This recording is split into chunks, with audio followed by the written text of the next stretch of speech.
Hello and welcome to episode 15 of The Australian Runner, a weekly show about running and everything running related. I'm Ben, and with me is Chris. Hello everyone. With International Women's Day last week, we've decided to take the opportunity to talk about some of the greatest female Australian athletes. Let's get started.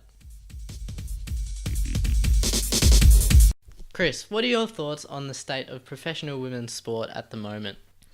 This summer and the last couple of years, women's sport has really risen to prominence.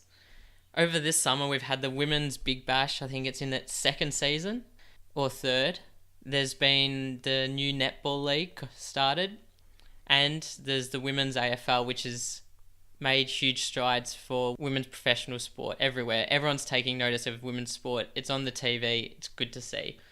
But one thing is, women in athletics have been around forever, and some of the greatest performances and athletes we've seen in Olympics and World Championships have been Australian women. Women have competed at the Australian Athletics Championships, the Nationals, since 1930, even though there were only 3 events for them in the first instance. And women first competed at the Olympics in 1928.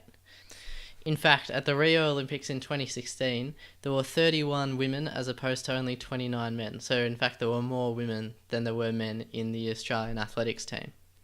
And since the first Olympics, back in 1928, where women competed, some of the biggest names in Australian athletics have been women. Yeah, exactly. Names such as Betty Cuthbert, Shirley Strickland, Raylene Boyle, Kathy Freeman, and Melinda Gainsford-Taylor are all household names, and everyone can remember some of their events and achievements during their careers in athletics. Yeah, for sure. So Chris, what's one moment that comes to mind for you when we're talking about Australian female athletics?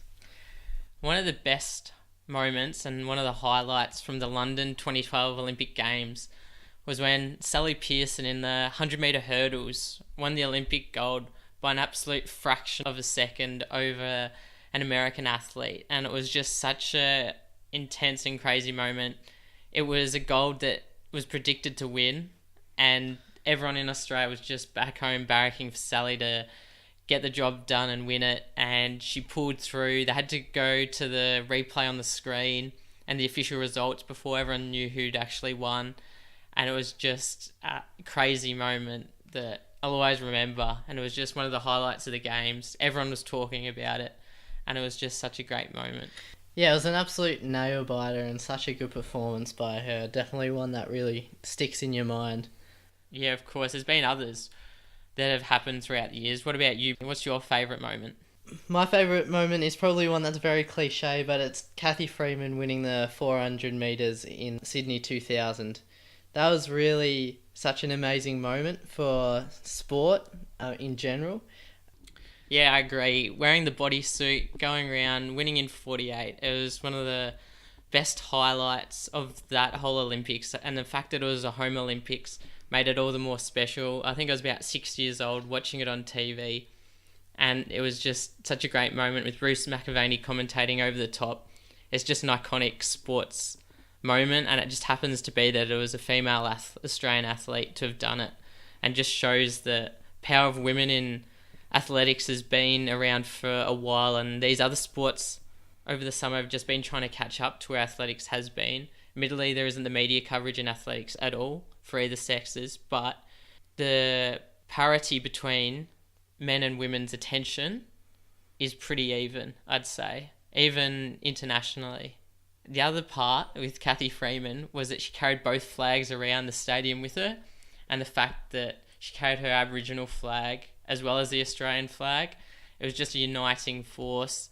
It was actually against the rules to carry that flag, the Aboriginal one, because it wasn't any country's flag, but it just made it all the more special. Yeah, it definitely goes down as one of the most iconic moments ever in Australian sport. I agree. Yeah, definitely.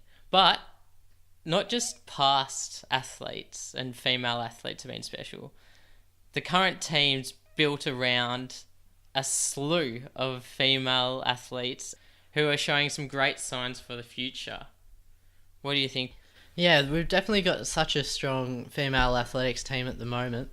Names like Sally Pearson, Lyndon Hall, Jen LaCars, and then out in the field like Danny Samuels. These names have been around for a little while now, but and we've even got some more up-and-coming names like Morgan Mitchell and Riley Day. Yeah, the Nitro Athletics series, which was just the other week, highlighted their impressive performances. Many of the women did really well, and the mixed events were an absolute treat to see women running and competing alongside the men. So yes, Riley Day, she did very well. She competed right up there with the best, but also Morgan Mitchell, Jen LaCars, Heidi C. They all did really well, competed really hard for Australia. It seemed like last year in Rio even, a lot of the best performances were by the female athletes. Yeah, for sure. We had the 3 women's 1500 metre runners. They all made the semi-finals, so that was really encouraging to see from them. Yeah, because in the men's, only one made it past the heat, and that was Ryan Gregson. He obviously made the final, but just showed there was a lot of depth in the female athletics department. Yeah, especially with the middle distance runners compared to the men's for that event in particular. Yeah, but also the women's sprinters did really well. We had a 100-metre runner in Melissa Breen. We also had 200 metres in Ella Nelson. We had our full complement of 400 runners. And so it was just like every track event for the women's, there was somebody in it, somebody we could barrack on and cheer on and support. So it was just great.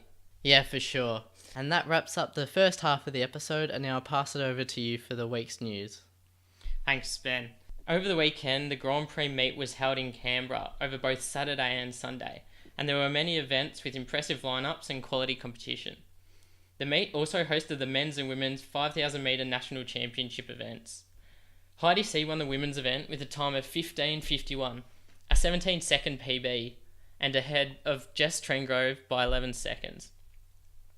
David McNeil won the men's race in 13:47, just ahead of Jordan Guzman and Stuart McSwain. Also, in that same race, Michael Roger achieved a para-athletics world record in the T46 category with a time of 14:14. This is before it needs to be ratified, and so in the coming weeks we'll get confirmation of that. We'll keep you posted. Ella Nelson, fresh from her training base in the US, ran a World Champs qualifier in her opening race of the season in the women's 200 metres with a time of 23 seconds flat.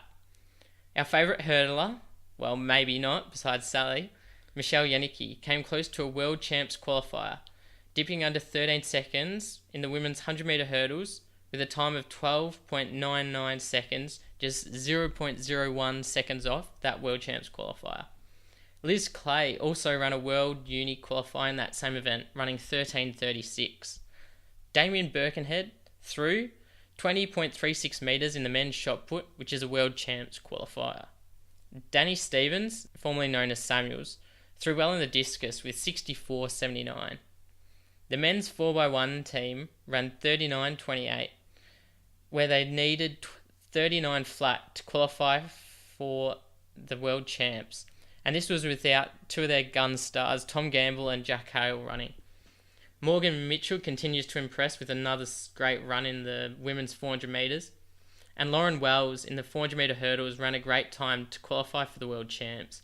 But the highlight of the meet was the women's 800 metres, with 15-year-old Keely Small winning in 2:01.46, which is an age group world best and an amazing result. Abby de la Motte ran a World Uni qualifier in that 800 metres with a time of 2:02.19. And that's the news for this week, as all eyes head to Sydney with Nationals only a few weeks away. Great. Thanks for that, Chris. That's it for the show this week. Thank you everyone for listening. You can find us on iTunes and YouTube as The Australian Runner, and check us out on Facebook and Instagram too. See you next week. See you then.